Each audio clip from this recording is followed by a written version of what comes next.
Hay infinidad de hechos y comportamientos que describen a las arañas como animales dignos de admiración, al menos de respeto, tantos como variadas son sus especies. Una de sus maravillas es, sin embargo, de uso generalizado entre ellas: el uso de la seda.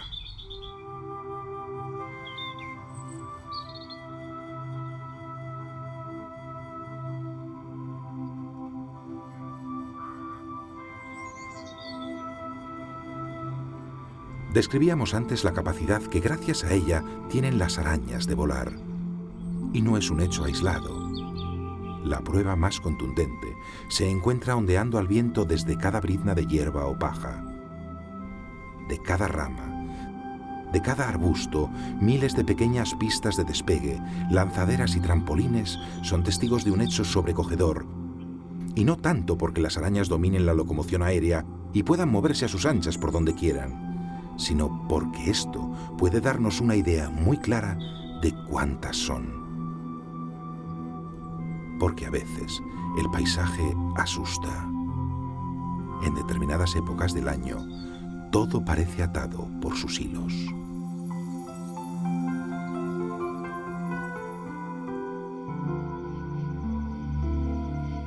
La tela de las arañas surge al principio como una herramienta ideal para proteger las puestas de huevos.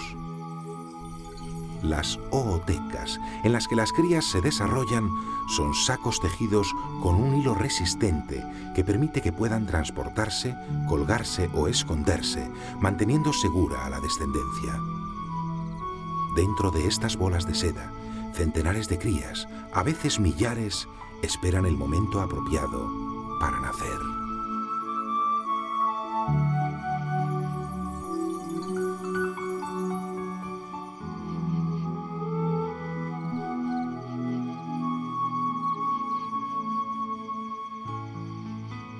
Con el transcurso de la evolución, la seda fue adaptándose a nuevos usos.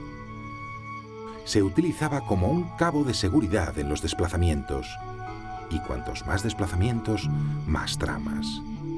Cada camino podía ser desandado con facilidad y sin posibilidad de perderse. Luego, sobre todo las arañas primitivas, las tarántulas, terminaron también por usarla para construir refugios.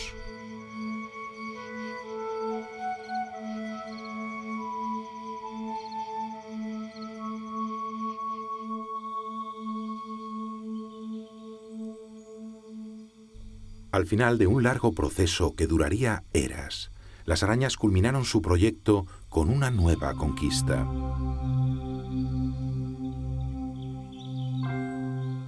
Un elemento original y tremendamente práctico que revolucionaría para siempre su forma de vida. Aplicaron a sus hilos la geometría.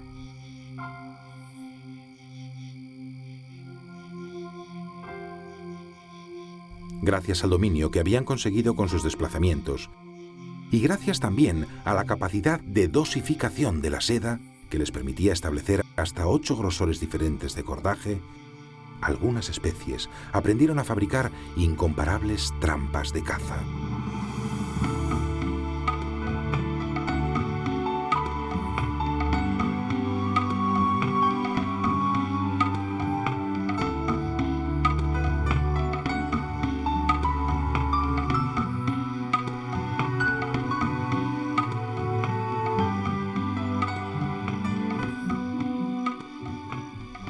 Redes que, invisibles para la mayoría de sus presas, tamizaban el aire, colocadas estratégicamente en los caminos más transitados por los insectos voladores.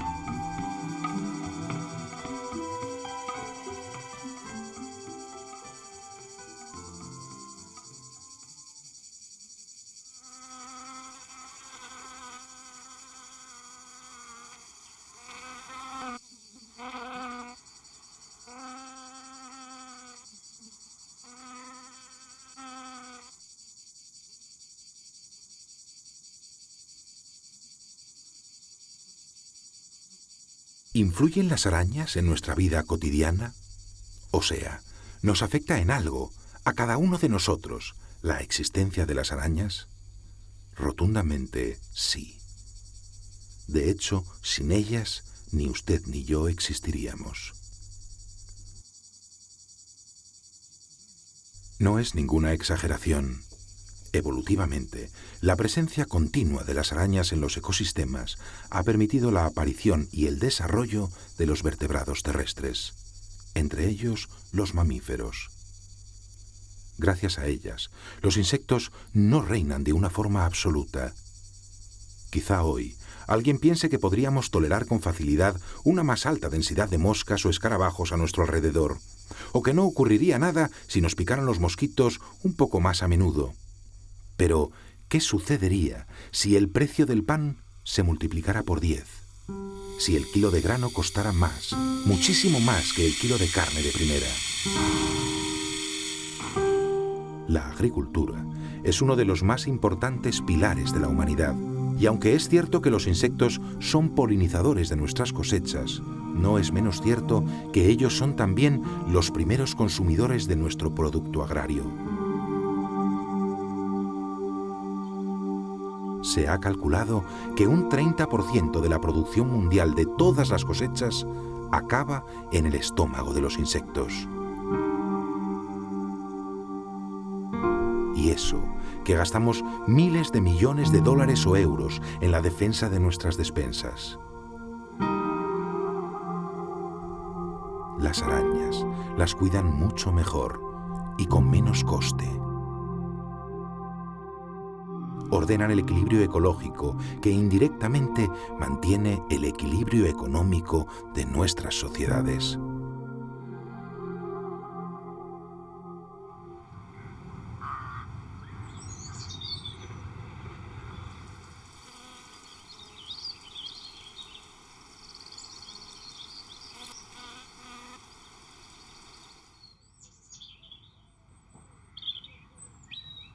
Que las arañas coman tantos insectos nos revela otro hecho crucial. Gracias a ellas, se limitan los transmisores de algunas de las enfermedades más graves que aquejan a la humanidad. La malaria, por ejemplo, es uno de los virus más letales que existen, y el mosquito Anófeles es su gran distribuidor mundial.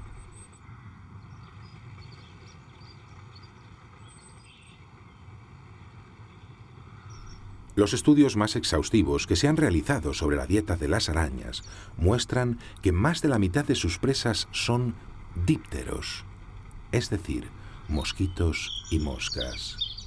Es decir, las mayores vías de contagio de este tipo de enfermedades. Es decir, las arañas salvan millones de vidas humanas cada año. Para nosotros, como para el resto de las especies, son un mecanismo de control biológico fundamental.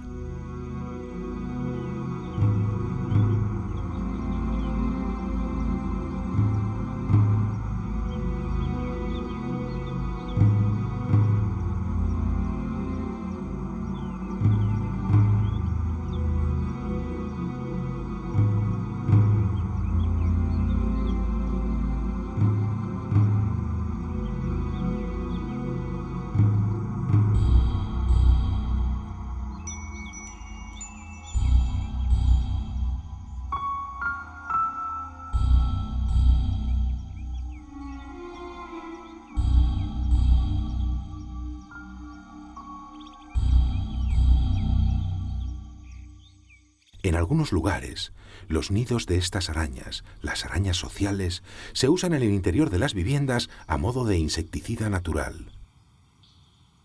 No hay nada tan eficaz. Es cierto que para utilizar una trampa antiinsectos como esta, se hace necesario un alto grado de compenetración con la naturaleza y también tener una sensibilidad a prueba de bombas. Porque si la forma habitual de caza de los arácnidos resulta feroz a nuestros ojos, la de esta insaciable máquina múltiple de matar es una de las más bestiales a las que ha conducido el proceso evolutivo. En las sociedades que llamamos desarrolladas, nadie osaría introducir un nido con 1000 arañas en su casa. aunque nos garantizasen que son más inofensivas que los pesticidas con los que habitualmente rociamos nuestras cocinas. Sin embargo, y aún en contra de nuestra voluntad, vivimos rodeados de ellas. Nuestras viviendas son un lugar idóneo. Aquí encuentran una temperatura estable y no les falta comida. Crían lejos de sus depredadores naturales e intentan pasar inadvertidas de la mirada de sus hostiles anfitriones.